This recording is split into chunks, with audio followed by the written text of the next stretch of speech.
কথায় আছে, যত বড় মুখ নয় তত বড় কথা। আর কথার মাধ্যমেই নিজের জন্য বিপদ ডেকে আনবেই, বাংলাদেশকে বিপদে ফেলবে। আমাদের এনসিপির বেশ কয়েকজন নেতা আছে, তারা বিভিন্ন সময় বিভিন্ন রকম মন্তব্য করেন। ভারতকে নিয়ে সাম্প্রতিক সময়ে আপনারা একটা বক্তব্য দিয়েছেন ওসমান হাদির ঘটনার পর হাসনাত আব্দুল্লাহ। তবে হাসনাত আব্দুল্লাহর এই ধরনের কথা আসলে কিন্তু এটা শোভনীয় না বাংলাদেশের জন্য। কেননা হাসনাত আব্দুল্লাহর বক্তব্যের প্রতিক্রিয়ায় ভারত যে বক্তব্য দিয়েছে, এই বক্তব্যকে আপনি জোশে বা জিয়াফতখোর জাতি হিসাবে আমরা যতটা হালকা নিচ্ছি, বাস্তবতা হচ্ছে ততটাই ভিন্ন। কেননা হাসনাত আব্দুল্লাহ যেই কথাটা বলছে, এটা ভারতের সার্বভৌমত্বের প্রতি হুমকি স্বরূপ। তদ্রুপ বাংলাদেশকে নিয়ে যদি ভারতের কোনো ব্যক্তি কথা বলে, এটাও বাংলাদেশের জন্য হুমকি স্বরূপ।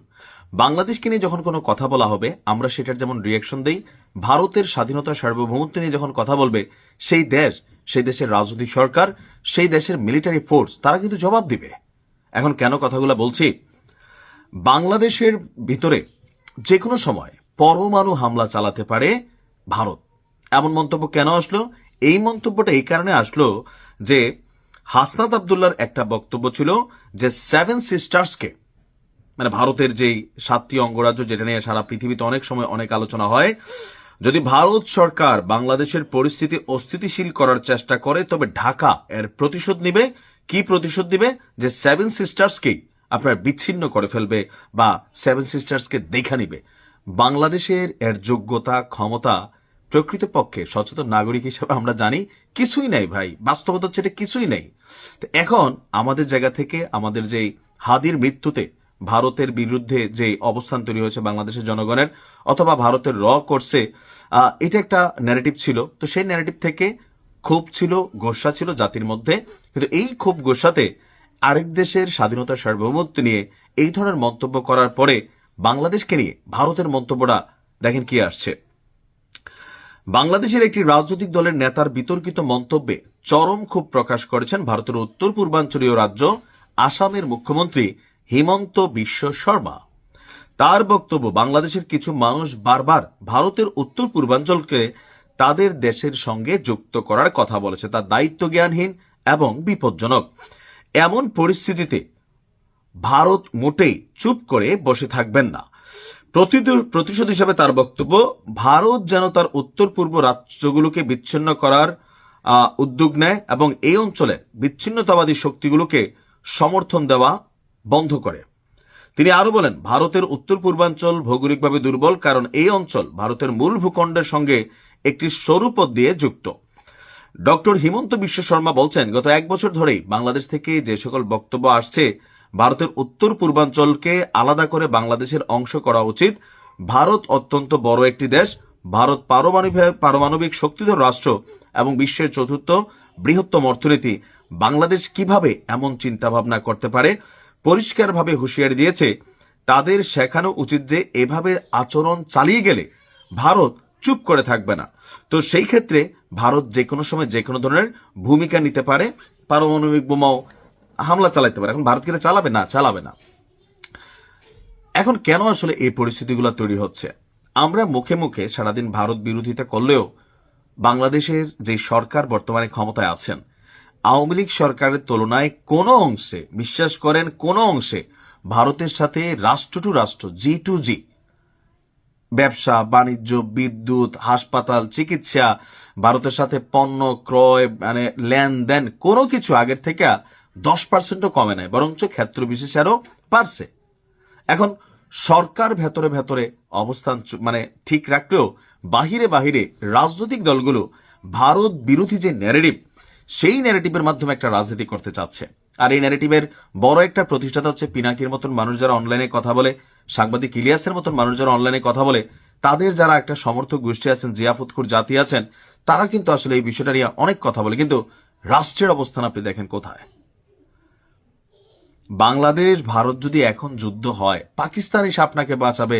পাকিস্তান কি আমাদের বাপ লাগে যে পাকিস্তান এসে এখানে যুদ্ধে নাক গলাবে? আপনার বুঝতে হবে, ইউক্রেন রাশিয়া যুদ্ধে ইউক্রেনের পিছনে সারাটা পৃথিবী দাঁড়ায় আছে, কিন্তু রাশিয়ার মাইরের থেকে ইউক্রেনকে কেউ বাঁচাইতে পারতেছে? আমি ধরে নিলাম বাংলাদেশ লাগলে পাকিস্তান আসবে, কথার কথা। তো এখন ইউক্রেন রাশিয়া যুদ্ধটাই দেখেন, সারা পৃথিবী ইউক্রেনের পেছনে ছাতার মতো দাঁড়ায় আছে, কিন্তু ইউক্রেন রাষ্ট্রটাই শেষ হয়ে গেছে, আমরাই তো নিউজগুলো করছি। বাংলাদেশকে ব্যবহার করে বিভিন্ন দেশের চরেরা, এজেন্টরা, পৃথিবীর বিভিন্ন দেশ ভারতের সাথে লাগালাগির একটা ব্যবস্থা বা প্রক্রিয়া যে চালাচ্ছে, বা আমাদের জাতির মধ্যে একটা অংশ জঙ্গি গোষ্ঠী একটা আছেই কম বেশি, সবাই না। আওয়ামী লীগ সরকারের সময় যারে তারে ধরে নিয়ে জঙ্গি চালান দেওয়া হয়েছে, কিন্তু সবাই কি গণহারে ভালো মানুষ ছিল? দুই চারটা কিন্তু রিয়েলিটিতেও ছিল যারা বাংলাদেশে এই মুহূর্তে ওই যে বিভিন্ন ধরনের সহিংস কর্মকাণ্ডে জড়িত, কারণ এরা অনেকে জামিনে চলে আসছে। সো বাংলাদেশকে ব্যবহার করে যারা পূর্ব পাকিস্তান, পশ্চিম পাকিস্তানকে আবারও এক করার স্বপ্ন দেখছে, যারা এখনো ভাবে পশ্চিম পাকিস্তান বাংলাদেশের বাবা, তো তারা কিন্তু ভেতরে ভেতরে এখানে নানান ঘটনা ঘটানোর চেষ্টা করতেই পারে। আমাদের রাজনৈতিক দলগুলোকে, বিশেষ করে এনসিপি সহ আরো যারা আছেন, আপনি বক্তব্য দেওয়ার সময় মাথায় রাখতে হবে, আপনার কোনো বক্তব্যে রাষ্ট্রের কোনো ক্ষতি হলে আপনি সবার আগে প্লেনে করে বাংলাদেশ ছাড়বেন। ভাই, দেখছি তো আমরা গোপালগঞ্জ থেকে কিভাবে আর্মির গাড়িতে ভাইগে আসছেন আপনারা, এটাই তো বাংলাদেশ। আমরা দেখছি তো যে দেশের গুরুত্বপূর্ণ সময়ে এই দেশ থেকে কিভাবে আওয়ামী লীগের সব নেতারা 5ই আগস্টের আগে প্লেনে ভৈরা ভৈরা পালাই গেছে, সীমান্ত দিয়া পালাই গেছে।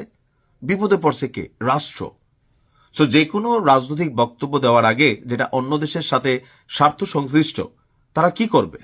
এই যে ধরেন 5ই আগস্টের পরবর্তী সময় আমাদের যাদের হাতে ক্ষমতা আছে, একটা টু শব্দ তাদের বিরুদ্ধে গেলে মব, ভাঙচুর, প্রশাসনকে ব্যবহার, তার মানে কি ক্ষমতা যার হাতে আছে সে প্রয়োগ করে। তদ্রুপ আমরা যদি ভারতকে নিয়ে এই ধরনের কথা বলি, দেখেন ভারতের সাথে আমার পলিসিগত ভেজাল আছে, ভারতের সাথে আমার নীতিগত ভেজাল আছে, সীমান্তগত ঝামেলা আছে, আমরা সেটা রাষ্ট্র টু রাষ্ট্র বক্তব্য দিব, আমরা সেটা পলিসিতে, পররাষ্ট্রনীতিতে এই বিষয়গুলোকে শক্তিশালীভাবে সোচ্চার করে ধরব। কিন্তু ভারতের এই রাজ্য উড়াই দিব, সেই রাজ্য বিচ্ছিন্ন করে ফেলবো, এগুলা বইলা দেশের জনগণের এক অংশের বাহাবা পাওয়া গেলেও রাষ্ট্র বিপদে পড়লে আপনি সবার আগে পালাই থাকবেন। কারণ আপনারাও এক সময় আওয়ামী লীগের লুঙ্গির তলে থেকেই বড় হয়েছেন, তখন কিন্তু সাহস ছিল না, খালি মাঠে সবাই রাজা। আমরা যখন কথা বলি, দেখেন আমার কথাগুলো শুধুমাত্র রাষ্ট্রের জন্য। বাংলাদেশের যে সামরিক শক্তি যতটুকু আছে, মিয়ানমারের সাথে আমরা 5 দিন যুদ্ধে টিকব না। হ্যাঁ, সামরিক শক্তিতে ডক্টর ইউনূস অনেকটা ডেভেলপ করছেন, যুদ্ধ বিমান কিনছেন, মিসাইল কিনছেন, অনেক কিছু কিনছেন, এটা আমাদের জন্য পজিটিভ। বাট তারপরেও ভারতের সাথে যুদ্ধ করা এটা স্বপ্নের বিষয়। ভারতকে জবাব দিতে হলে ভারতের সমরনীতি, ভারতের যেই সামষ্টিক যে শক্তি আছে, সামরিক শক্তি, সেই শক্তির কাছাকাছি আমাদেরকে পৌঁছাইতে হবে। মুখে মুখে আইসা আমরা যাই বললাম, কাজের বেলায় ঠনঠনা ঠনঠন। সর্বশেষ আরেকটা উদাহরণ দিয়ে শেষ করে যাচ্ছি। ইসরায়েলকে নিয়ে সারা পৃথিবী আমরা গালাগালি করি মুসলিমরা, কিন্তু ইসরায়েলের কাছে সারা পৃথিবী ধরা কেন? তারা প্রযুক্তিতে, মেশিনারি যে ওই লেভেলে গেছে। ফিলিস্তিনের পক্ষে আমরা থাকা না থাকা কোনো লাভ হচ্ছে? আমাদের দরকার হচ্ছে প্রযুক্তি, সমরাষ্ট্র, এগুলোকে ডেভেলপ করা। দেন অন্য রাষ্ট্র চিন্তা করবে এই রাষ্ট্রটারে হাত দিলে কি পরিণত হবে, লাইক উত্তর কোরিয়া।